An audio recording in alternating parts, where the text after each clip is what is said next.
Welcome to the Chronological One-Year Bible, October 9th. Today's reading is Luke chapter 9, verses 7 through 9, Mark chapter 6, verses 14 through 29, Matthew chapter 14, verses 1 through 21, Mark chapter 6, verses 30 through 44, Luke chapter 9, verses 10 through 17, John chapter 6, verses 1 through 15, Mark chapter 6, verses 45 through 52, Matthew chapter 14, verses 22 through 33, John chapter 6, verses 16 through 21, Mark chapter 6, verses 53 through 56, and Matthew chapter 14, verses 34 through 36.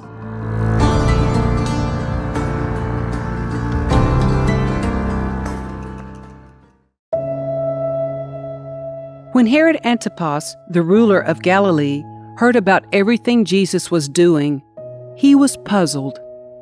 Some were saying that John the Baptist had been raised from the dead.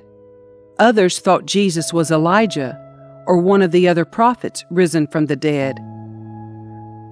"I beheaded John," Herod said. "So who is this man about whom I hear such stories?" And he kept trying to see him. Herod Antipas the king soon heard about Jesus because everyone was talking about him. Some were saying, "This must be John the Baptist raised from the dead. That is why he can do such miracles." Others said, "He's the prophet Elijah." Still others said, "He's a prophet like the other great prophets of the past." When Herod heard about Jesus, he said, "John, the man I beheaded, has come back from the dead." For Herod had sent soldiers to arrest and imprison John as a favor to Herodias. She had been his brother Philip's wife, but Herod had married her. John had been telling Herod, "It is against God's law for you to marry your brother's wife." So Herodias bore a grudge against John and wanted to kill him. But without Herod's approval, she was powerless, for Herod respected John, and knowing that he was a good and holy man, he protected him. Herod was greatly disturbed whenever he talked with John, but even so, he liked to listen to him. Herodias' chance finally came on Herod's birthday. He gave a party for his high government officials, army officers, and the leading citizens of Galilee. Then his daughter, also named Herodias, came in and performed a dance that greatly pleased Herod and his guests. "Ask me for anything you like," the king said to the girl, "and I will give it to you." He even vowed, "I will give you whatever you ask, up to half my kingdom." She went out and asked her mother, "What should I ask for?" Her mother told her, "Ask for the head of John the Baptist." So the girl hurried back to the king and told him, "I want the head of John the Baptist, right now, on a tray." Then the king deeply regretted what he had said, but because of the vows he had made in front of his guests, he couldn't refuse her. So he immediately sent an executioner to the prison to cut off John's head and bring it to him. The soldier beheaded John in the prison, brought his head on a tray, and gave it to the girl, who took it to her mother. When John's disciples heard what had happened, they came to get his body and buried it in a tomb. When Herod Antipas, the ruler of Galilee, heard about Jesus, he said to his advisers, "This must be John the Baptist, raised from the dead. That is why he can do such miracles." For Herod had arrested and imprisoned John as a favor to his wife Herodias, the former wife of Herod's brother Philip. John had been telling Herod, "It is against God's law for you to marry her." Herod wanted to kill John, but he was afraid of a riot, because all the people believed John was a prophet. But at a birthday party for Herod, Herodias' daughter performed a dance that greatly pleased him, so he promised with a vow to give her anything she wanted. At her mother's urging, the girl said, "I want the head of John the Baptist on a tray." Then the king regretted what he had said, but because of the vow he had made in front of his guests, he issued the necessary orders. So John was beheaded in the prison, and his head was brought on a tray and given to the girl, who took it to her mother. Later, John's disciples came for his body and buried it. Then they went and told Jesus what had happened.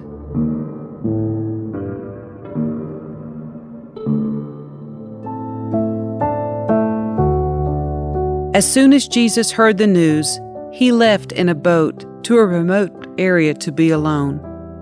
But the crowds heard where he was headed and followed on foot from many towns. Jesus saw the huge crowd as he stepped from the boat, and he had compassion on them and healed their sick. That evening the disciples came to him and said, "This is a remote place, and it's already getting late. Send the crowds away so they can go to the villages and buy food for themselves." But Jesus said, "That isn't necessary. You feed them." "But we have only 5 loaves of bread and 2 fish," they answered. "Bring them here," he said. Then he told the people to sit down on the grass. Jesus took the 5 loaves and 2 fish, looked up toward heaven, and blessed them. Then breaking the loaves into pieces, he gave the bread to the disciples, who distributed it to the people. They all ate as much as they wanted, and afterward, the disciples picked up 12 baskets of leftovers. About 5,000 men were fed that day, in addition to all the women and children.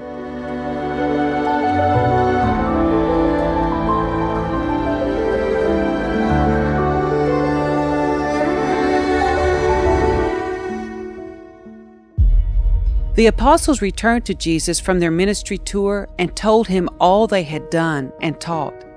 Then Jesus said, "Let's go off by ourselves to a quiet place and rest a while." He said this because there were so many people coming and going that Jesus and his apostles didn't even have time to eat. So they left by boat for a quiet place where they could be alone, but many people recognized them and saw them leaving, and the people from many towns ran ahead along the shore and got there ahead of them. Jesus saw the huge crowd as he stepped from the boat, and he had compassion on them because they were like sheep without a shepherd. So he began teaching them many things. Late in the afternoon, his disciples came to him and said, "This is a remote place, and it's already getting late. Send the crowds away so they can go to the nearby farms and villages and buy something to eat." But Jesus said, "You feed them." "With what?" they asked. "We'd have to work for months to earn enough money to buy food for all these people." "How much bread do you have?" he asked. "Go and find out." They came back and reported, "We have 5 loaves of bread and 2 fish." Then Jesus told the disciples to have the people sit down in groups on the green grass. So they sat down in groups of 50 or 100. Jesus took the 5 loaves and 2 fish, looked up toward heaven, and blessed them. Then, breaking the loaves into pieces, he kept giving the bread to the disciples so they could distribute it to the people. He also divided the fish for everyone to share. They all ate as much as they wanted, and afterwards the disciples picked up 12 baskets of leftover bread and fish. A total of 5,000 men and their families were fed.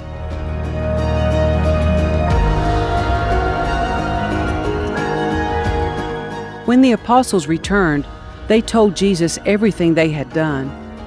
Then he slipped quietly away with them toward the town of Bethsaida. But the crowds found out where he was going, and they followed him. He welcomed them and taught them about the kingdom of God, and he healed those who were sick. Late in the afternoon, the 12 disciples came to him and said, "Send the crowds away to the nearby villages and farms so they can find food and lodging for the night. There's nothing to eat here in this remote place." But Jesus said, "You feed them." "But we have only 5 loaves of bread and 2 fish," they answered. "Or are you expecting us to go and buy enough food for this whole crowd?" For there were about 5,000 men there.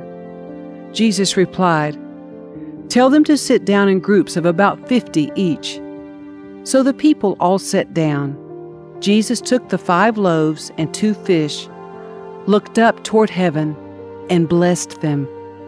Then breaking the loaves into pieces, he kept giving the bread and fish to the disciples so they could distribute it to the people. They all ate as much as they wanted, and afterward, the disciples picked up 12 baskets of leftovers. After this, Jesus crossed over to the far side of the Sea of Galilee, also known as the Sea of Tiberias. A huge crowd kept following him wherever he went, because they saw his miraculous signs as he healed the sick. Then Jesus climbed a hill and sat down with his disciples around him. It was nearly time for the Jewish Passover celebration. Jesus soon saw a huge crowd of people coming to look for him. Turning to Philip, he asked, "Where can we buy bread to feed all these people?" He was testing Philip, for he already knew what he was going to do. Philip replied, "Even if we worked for months, we wouldn't have enough money to feed them." Then Andrew, Simon Peter's brother, spoke up, "There's a young boy here with 5 barley loaves and 2 fish. But what good is that with this huge crowd?" "Tell everyone to sit down," Jesus said. So they all sat down on the grassy slopes. The men alone numbered about 5,000. Then Jesus took the loaves, gave thanks to God, and distributed them to the people. Afterward, he did the same with the fish, and they all ate as much as they wanted. After everyone was full, Jesus told his disciples, "Now gather the leftovers so that nothing is wasted."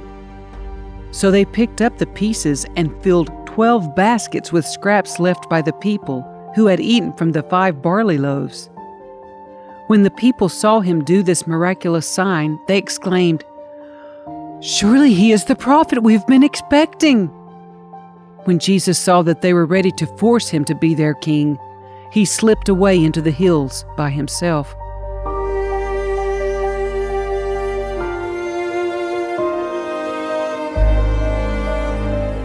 Immediately after this, Jesus insisted that his disciples get back into the boat and head across the lake to Bethsaida while he sent the people home.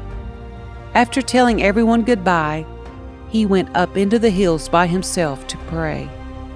Late that night, the disciples were in their boat in the middle of the lake, and Jesus was alone on land.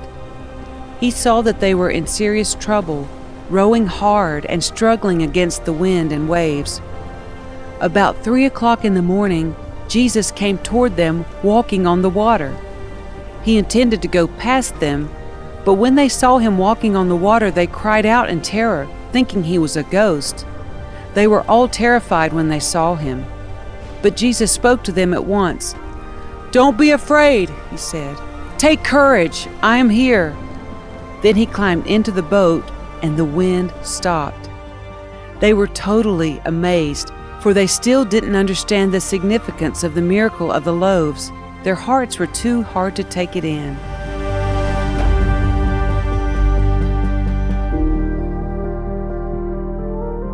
Immediately after this, Jesus insisted that his disciples get back into the boat and cross to the other side of the lake, while he sent the people home. After sending them home, he went up into the hills by himself to pray. Night fell while he was there alone.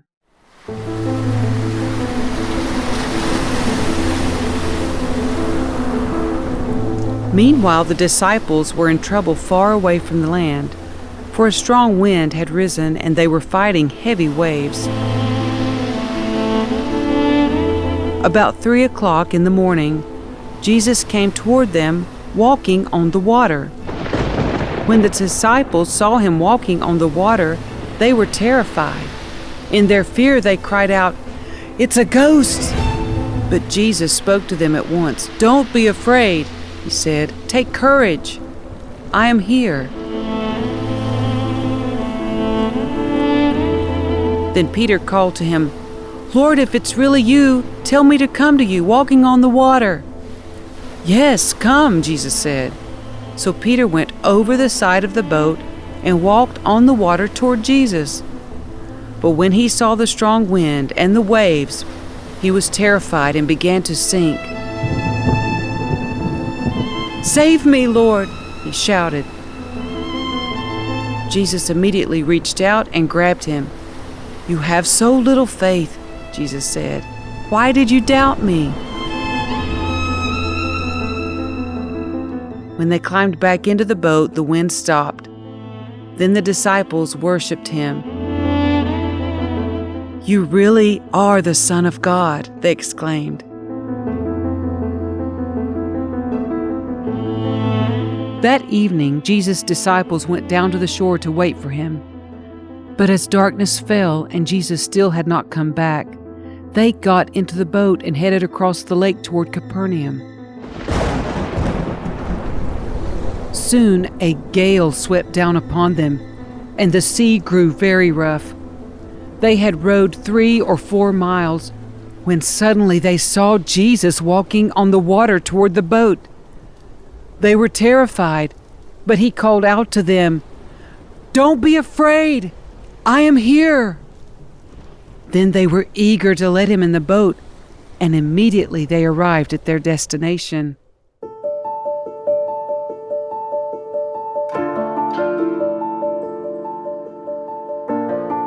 After they had crossed the lake, they landed at Gennesaret. They brought the boat to shore and climbed out. The people recognized Jesus at once, and they ran throughout the whole area, carrying sick people on mats to wherever they heard he was. Wherever he went, in villages, cities, or the countryside, they brought the sick out to the marketplaces. They begged him to let the sick touch at least the fringe of his robe, and all who touched him were healed.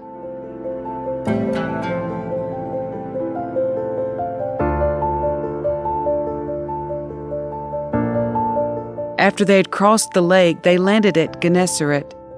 When the people recognized Jesus, the news of his arrival spread quickly throughout the whole area, and soon people were bringing all their sick to be healed.